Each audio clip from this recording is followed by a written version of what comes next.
Vale, bueno, hola a todas. Antes de empezar nos gustaría presentarnos. Nosotras somos psicólogas forenses y hoy os vamos a traer un caso de un análisis funcional de una persona penada por un delito de agresión sexual infantil en el medio penitenciario. ¿Vale? Yo voy a empezar haciendo un breve recorrido acerca de distintas aproximaciones desde la psicología, acerca de la etiología un poco de las agresiones sexuales. Luego mi compañera Lupa va a pasar a explicar brevemente el caso y a poneros en contexto. Y por último, Sofía pasará a explicar el análisis funcional. Vale. Ok. ¿Qué se ha propuesto? Bueno, pues en primer lugar, desde modelos biologicistas trataron de explicar la conducta de agresión sexual desde la presencia de alteraciones en el lóbulo frontal y en el lóbulo temporal. Bueno, entiendo que ningún spoiler, pero no encontraron la presencia de estos marcadores biológicos. Luego, por otro lado, desde la psicología de la personalidad, apostaron un poco por la presencia de ciertas dificultades en habilidades interpersonales, problemas de autoestima, etc., etcétera, que lo que hacían era aumentar un poco la probabilidad de que esto pudiese ocurrir. Desde modelos cognitivistas apuestan también por la presencia de alteraciones, de distorsiones cognitivas que actúan como un elemento facilitador. Y luego, por último, desde una perspectiva social, y bueno, esto es lo que nosotras un poco recogimos y encontramos, se tenían en cuenta las teorías feministas y también la teoría del aprendizaje social. ¿Qué nos pasó a nosotros cuando nos encontramos en el medio penitenciario y cuando estuvimos realizando la intervención previamente la evaluación?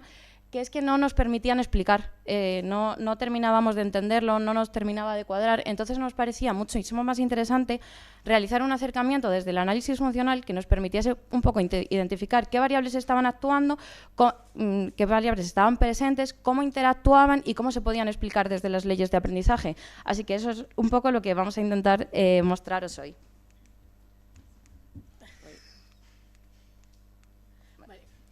Vale, bueno, pues un poco con respecto al historial de aprendizaje de esta persona.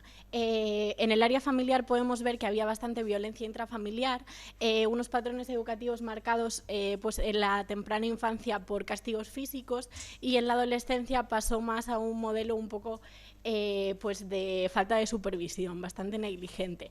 Tanto en el entorno familiar como en el área social de amistades estaba bastante marcado pues un abuso del alcohol, muchas fiestas nocturnas. En cuanto al área escolar y laboral, podemos ver que abandonó los estudios muy temprano, a los 15 años, y empezó a trabajar en ese momento.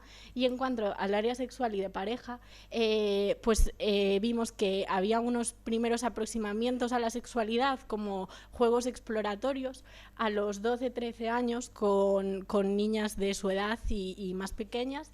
Entre los 12 y los 13 años empezó como una relación sexoafectiva con una chica de su misma edad, y desde los 15 a los 18 años fue cuando se cometió la conducta delictiva, que fue hacia su hermana menor. Bueno, yo os voy... Uy, ¿cómo se pasa esto? Ah, bueno, ¿me lo pasas tú? Sí.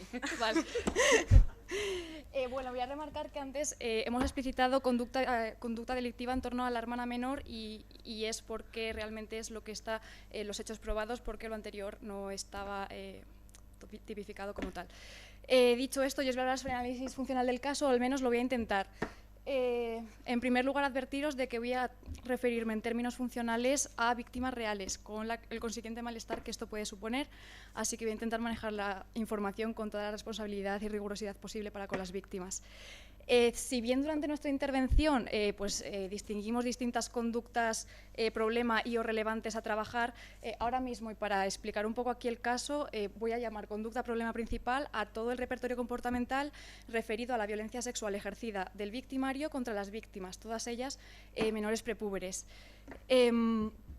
Vale, manejábamos distintos disposicionales, los distinguimos entre ambientales o contextuales porque tenían lugar, la conducta delictiva se expresó en su inicio en un entorno de nocturnidad en las fiestas celebradas por los progenitores con sus amigos, para después ajustarse mejor a la ausencia de progenitores en el hogar. Dicho esto, y aquí me voy a detener un poco porque es crucial que demos el lugar que tiene y el peso que tiene a la variable género dentro del análisis funcional en todos los contextos y más en este. ¿Por qué? Porque si no vamos a pasar a reforzar conductas, si no las detectamos, que constituyen o pueden constituir un ejercicio de violencia. Y por tanto a las cosas hay que nombrarlas como tal. Bueno, con respecto a las características un poco interpersonales o disposiciones interpersonales según su historia de aprendizaje, pues recogemos un poco lo que ha comentado mis compis porque no tengo tiempo y bueno, creo que también me lo voy a saltar y voy a mencionar, vengo desde, desde la cognitivo-conductual de la Complus, soy una analista de conducta novata, entonces mencionaros y que cojáis esto con pinzas que sesgo de atribución externa, déficit en habilidades sociales, distorsiones cognitivas en torno a las relaciones sexoafectivas y creencias misóginas en torno a estas dinámicas relacionales y bueno, él se describe además como una persona interesada, desconfiada, tímida y influenciable de alguna forma. Vale, ¿veis este circo? Pues no vamos a hablar de esto porque gracias a vuestras ponencias me he dado cuenta de que yo quiero llevar el tema a mi campo y mi campo es el análisis de conducta en el entorno penitenciario y forense, por lo que todo esto no proceda porque además lo hice llorando porque tenía mucha ansiedad y me he equivocado muchas veces, también me estoy exponiendo un poco al error porque atopé los modelados. Vale, pues tenemos en primer lugar la primera secuencia de condicionamiento clásico por la que las víctimas menores a las que me voy a referir como estímulos condicionados y sus características corporales asociadas elicitan una respuesta condicionada de excitación sexual cuyo emparejamiento pues, tiene lugar en base a los abrazos y el contacto físico mantenido durante esas fiestas nocturnas de los progenitores y en las que pues, los menores jugaban a juegos como el escondite, y etcétera, etcétera. Y normalmente, además, esa respuesta inicial incondicionada pues, venía muy delimitada por sobre todo los abrazos. Me voy a saltar secuencias, contingencias y muchas cosas porque quiero dar peso a lo que yo considero relevante y a la diferenciación en mi contexto en torno a, en comparación a lo mejor al preponderante que hemos visto aquí. Entonces, la siguiente secuencia, pues para nosotras era muy relevante que ante discriminativos como excitación sexual ante la presencia de menores y ausencia de progenitores, emitiese una operante que nosotras hemos llamado como conducta instrumental. ¿Por qué ya la llamamos conducta instrumental? Porque él propuso activamente, con la intención de ejercer violencia sexual hacia las víctimas, jugar al escondite. Porque era un entorno que le facilitaba realizar esta conducta, obteniendo los reforzadores que pues, reforzaba la conducta. Vale. También hemos de decir que después había, bueno, se asociaron respuestas condicionadas también de ansiedad y frustración cuando las veía en este entorno y tenía que postergar pues esa conducta instrumental para otro momento o había anticipaciones y evidentemente pues había que postergarlas. Con respecto a... uy, he colapsado un poco en un minuto. Voy a reubicarme. Vale.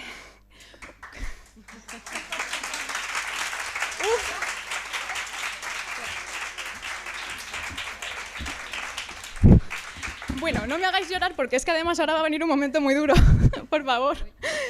Alerta spoiler.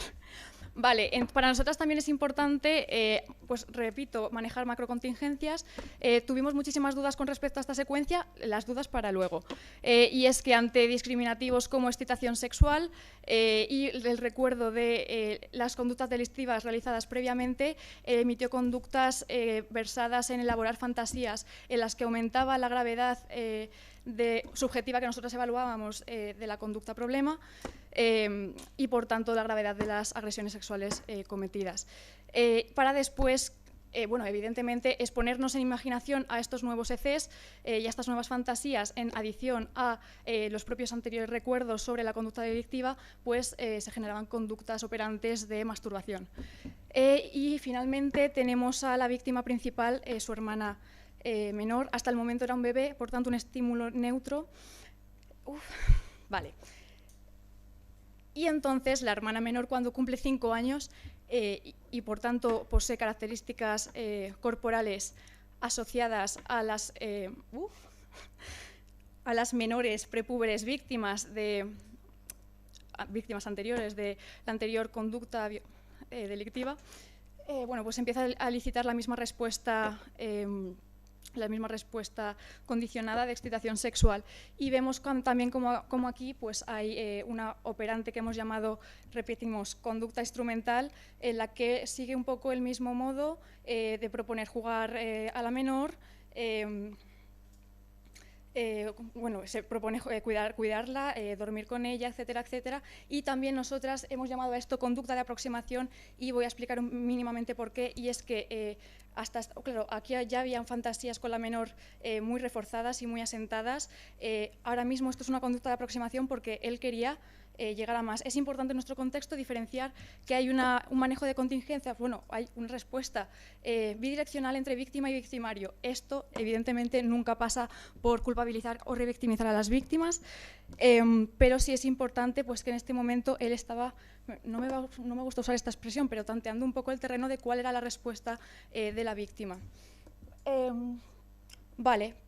Tenemos, por tanto, esta situación y ante todos los ECEs asociados, fantasías, experiencias previas con la menor, etcétera, etcétera, pues tenemos respuestas que ya he mencionado, excitación, deseo, ansiedad, frustración ante pues esa postergación de la posibilidad de que exista la conducta delictiva.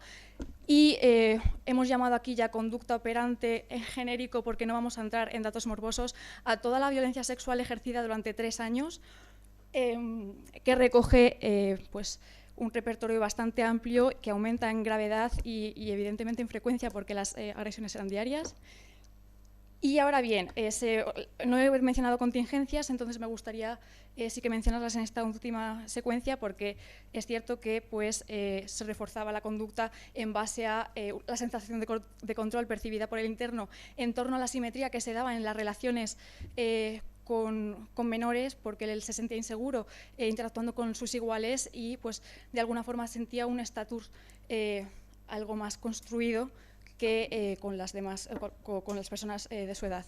Por otra parte, pues, se experimentan sensaciones agradables, se obtiene cariño y atención, y nunca hubo una conducta, bueno, nunca hubo un castigo real a su conducta, por lo tanto, pues eso genera mucha tranquilidad, así como disminuye las RCs asociadas a toda esa tensión sexual generada. Me gustaría, bueno, no sé cuánto tiempo tengo, vale, me gustaría, pues, ahora ya que os he contado un poco mínimamente cómo funciona el análisis funcional, sí que me gustaría que para nosotras es muy importante, pues, este tipo de... Ya está muy relajada, qué guay. Vale, es importante como en este contexto que, bueno, por ejemplo, nosotros hacemos un diagnóstico diferencial, una evaluación diferencial. Cuando nosotras evaluamos que hay intencionalidad, estamos descartando rasgos como que otras personas llaman como impulsividad, que para nosotras es dificultad para postergar gratificación. En este contexto vamos a trabajar siempre con las contingencias que se puedan dar entre víctima y victimario, y eso ya lo he dicho, es muy importante. Y repito, el manejo de las macrocontingencias, porque a topísimo con la variable de género. Vale, bueno. Como conclusión de este tiempo que hemos estado trabajando con esta población, nosotros hemos sacado una serie de conclusiones que esperamos que se puedan ver a raíz del caso que os acabamos de explicar. En primer lugar, nosotros pensamos que los marcadores, buscar cómo explicar este tipo de conductas a través de marcadores biológicos, lo único que hace es contribuir a estereotipos de género y crear una narrativa misógina. Y por otra parte, también pensamos que el medio penitenciario es el último eslabón de una gran cadena en la que diversas estructuras y organismos fallan a la hora de prevenir y de amortiguar estas variables que al final llevan a que pues, se tengan este tipo de conductas. Entonces, nos parece que lo más importante no es solo el trabajar con la gente que ya ha cometido estos delitos, sino prevenir pues, desde habilidades sociales o estrategias de afrontamiento hasta pues, el consentimiento sexual, los roles de poder y todo lo que tiene que ver con el género. Pues nada más, queríamos daros las gracias por esta oportunidad.